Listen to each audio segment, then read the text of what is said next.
तो कल जंतर मंतर पर दंगे हो गए। सो कॉल्ड नीट एस्पिरेंट्स ने पुलिस को लिंच किया, गाड़ियां तोड़ी, पत्थरबाजी की और जमकर हिंसा फैलाई। दंगाई या कथित नीट एस्पिरेंट से आवाज भी आई कि संसद पलट दी जाएगी, नेपाल बना दिया जाएगा। कुछ लोग हाथ में पत्थर लिए पुलिस को धमकियां दे रहे थे।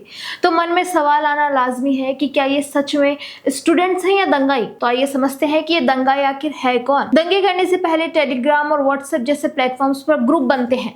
खुलेआम कल मोदी सरकार का आखिरी दिन होगा जैसे वामपंथी नारे लगते हैं। सबसे चिंताजनक बात यह है कि पुलिस द्वारा नेटवर्क जैमिंग जैसी स्थिति से निपटने के लिए प्रदर्शनकारियों ने ब्रायर और बिट चैट जैसे ब्लूटूथ बेस्ड एप्स डाउनलोड करने के निर्देश भी मिले हैं, ताकि बिना इंटरनेट और सिम नेटवर्क के भी ब्लूटूथ सिग्नल्स के जरिए भीड़ को एक दिशा में मोटिवेट किया जा सके। ये ठीक वही स्ट्रेटेजी है जो हाल के वर्षों में नेपाल और अन्य देशों में सरकार विरोधी आंदोलनों के दौरान देखी गई। सवाल उठता है कि क्या पढ़ाई लिखाई करने वाला एक आम मेडिकल स्टूडेंट ऐसे पेशेवर और टूल किट बेस्ड रणनीतियों का इस्तेमाल करता है? अब दंगे करने उतरे चेहरों को देखिए। भीड़ में एस्पिरेंट्स नहीं बल्कि राजनीतिक दलों के कार्यकर्ता हैं, खासकर विभिन्न पार्टी कैडरों और छात्र संगठनों के पुराने चेहरों को प्रदर्शनकारियों के बीच झंडे लहराते और नारेबाजी करते हुए पहचाना गया है। शुरुआत करते हैं डिजिटल प्लानिंग से, जो इस पूरे प्रदर्शन को चला रही थी। जेएनयू संसद चलो कोऑर्डिनेट नाम के व्हाट्सएप ग्रुप को जेएनयू के स्कूल ऑफ इंजीनियरिंग से जुड़े पुनीत सुलाक चला रहे थे।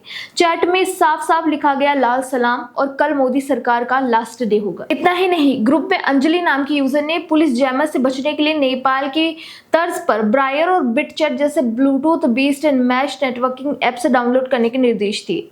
अब सवाल है कि एक आम मेडिकल परीक्षार्थी परीक्षा रद्द कराने की मांग करेगा या सरकार गिराने और मिलिट्री ग्रेड ब्लूटूथ नेटवर्किंग की प्लानिंग? अब जरा दंगों के मैदान में झंडे लहरा रहे इन चेहरों को देखिए। क्या ये नीट की तैयारी करने वाले स्टूडेंट्स लग रहे हैं? तस्वीरों में साफ देखा जा सकता है कि भीड़ के बीच में नारेबाजी कर रहे कई लोग असल में राजनीतिक दलों, खासकर समाजवादी पार्टी और भीम आर्मी के कार्यकर्ता हैं, जिनकी तस्वीरें पहले सपा लीडरशिप के साथ भी आ चुकी हैं। छात्रों की आड़ में राजनीतिक दल अपने कैडर को सड़क पर उतारकर सिर्फ अपनी रोटियां सेकने में बिजी थे और पुलिस पर पथराव कर रहे थे। और ये मामला सिर्फ नारेबाजी तक लिमिटेड नहीं रहा। हिंसा और नफरत का स्तर ये था कि फराज अहमद नाम के एक व्यक्ति ने ड्यूटी पर तैनात रैपिड एक्शन फोर्स यानी आरएएफ की महिला अधिकारी की तस्वीर खींचकर उसका इंस्टाग्राम हैंडल डॉक्स किया, लोगों को उसे टारगेट करने के लिए भड़काया। दूसरी तरफ चंडीगढ़ से आए फरीक खान का वीडियो सामने आता है, जहां वह हाथ में पत्थर लेकर खुलेआम दिल्ली पुलिस पर पथराव करने की धमकी दे रहा था। कानून के रखवालों पर हमला और महिला अधिकारियों को ऑनलाइन प्रताड़ित करना, क्या ये किसी परीक्षार्थी का आचरण हो सकता है? साजिश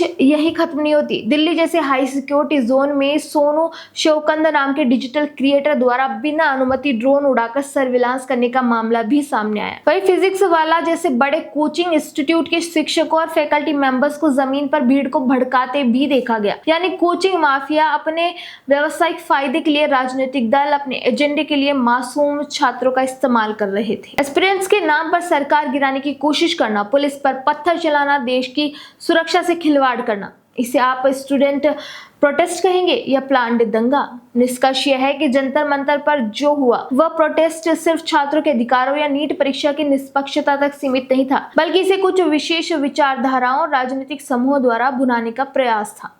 देश भर के लाखों स्टूडेंट्स अपनी समस्याओं और चिंताओं को लेकर डेमोक्रेटिक तरीके से आवाज उठाना चाहते हैं या उठाते होंगे, लेकिन जंतर मंतर की सड़कों पर जो हिंसा देखने को मिली वे किसी भी पर्सपेक्टिव से एस्पिरेंट्स के व्यवहार से मेल नहीं खाती।